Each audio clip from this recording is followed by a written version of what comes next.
سالفه القصص اللي قلتها، وش سالفتك مع الكويت؟ ليش استلمت الكويتيين؟ لا انا بعلمك السالفه الحين. الناس تقول انت خليت قطر ورحت الكويت. ايه انا تفاجات، طلعت من البيت بجيب علاج للوالده في الصيدليه. ايه رحت وقفت، لا فيها كويتي.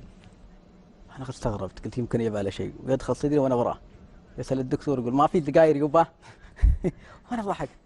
هذا اللي استغربت، جاي يدور سجاير. هذه صيدليه تعالج العالم. رحت سجلت الاسنان. إيه هذا عقب تكلمت فيها بعد يوم. توقعت انه يصير لها صدى بهالشكل؟ لا والله ما توقعت لها، والله ما توقعت.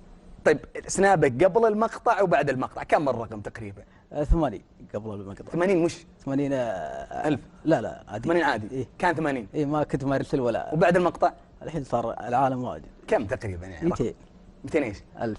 تسلفني طيب منهم؟ ابشر بعزك واخوك. اعطني يعني شيء بسيط. ابشر. يفداك الجوال كله تسلم والله. وسنابه كله. طيب اليوم ابو مطلق، يمكن في كثير من النجوم السناب شات او شيء اللي يقدمون مواضيع وكذا، يمكن يقدمون مواضيع هادفه وقصص يمكن تفيد الناس. انت ما شاء الله ضربت بذي، هل حولت فكرتك يعني باتجاه انك تقدم شيء هادف للناس في السناب؟ الله بحاول. وش تقدم طيب الفتره الاخيره؟ حاولت اني اقدم جزء عن الصلاه. ايه تقدم عن الصلاه. كيف؟ مثلنا شيء، طيب عطنا شيء عن الصلاه. في ناس الحين بعضهم ما يصلي الفجر ايه وحنا ان شاء الله نعلمهم ونفهمهم، وبر الوالدين اهم شيء.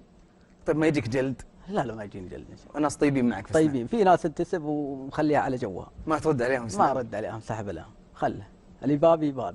طيب استغليت انت ما شاء الله الحين نجم مشهور الحين، ما استغليت ماديا؟ دام عندك 200,000 اكيد اعلان عندك مبلغ قدره. قلت اسبوعين ان شاء الله. ما شاء الله كثرت الفلوس الحين. لا ما اعلنت للحين، ما بديت. تو